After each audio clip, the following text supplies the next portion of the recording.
বাগেরহাটে বিশ্ব রক্তদাতা দিবস পালিত।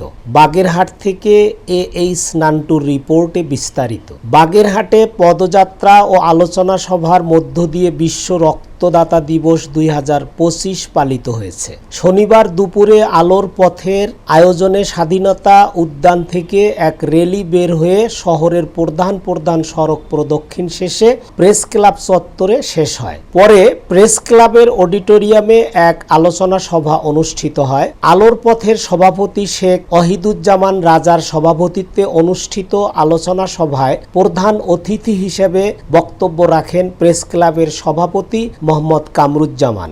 বিশেষ অতিথি হিসেবে বক্তব্য রাখেন Wadar chairman and CEO Nilufa Akter Iti. আলোর পথের সহ সভাপতি মোহাম্মদ জাকির হোসেন, দৈনিক জন্মভূমির বাগেরহাট প্রতিনিধি মোল্লা আব্দুর রব, বেলাডের প্রতিষ্ঠাতা পরিচালক জাহিদুল ইসলাম জাদু, আলোর পথের প্রতিষ্ঠাতা সাধারণ সম্পাদক মোহাম্মদ আবু বকর সিদ্দিক সহ আরও অনেকে।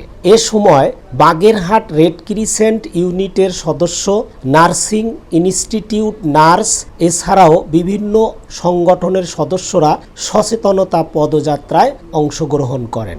আলোর পথের সভাপতি জনাব শেখ ওয়াহিদুজ্জামান রাজা সকলের উদ্দেশ্যে বলেন, তিনি ব্লাড ব্যাংক স্থাপন করবেন, আলোর পথে সংগঠন ব্যবস্থাপনা করবেন এবং বাগেরহাটে রক্তের আর ঘাটতি থাকবে না বলেও তিনি আশাবাদ ব্যক্ত করেন। Wadar chairman and CEO Nilufa Akter Iti বলেন, তখন ব্লাডের ক্রাইসিস শুরু হয়, তখন আসলে রেয়ার গ্রুপ বা আনরেয়ার গ্রুপ বলতে কিছু থাকে না। অনেক সময় ও পজিটিভ ব্লাড গ্রুপের ব্লাড পাওয়াটাও অনেক কষ্টসাধ্য হয়ে যায়। আমার পার্সোনাল অভিজ্ঞতা আছে এই বিষয়ে।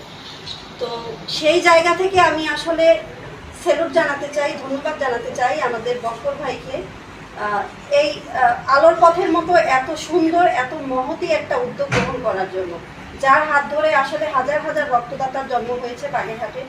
আবুল হোসেন, জিভিসি টেলিভিশন, ঢাকা।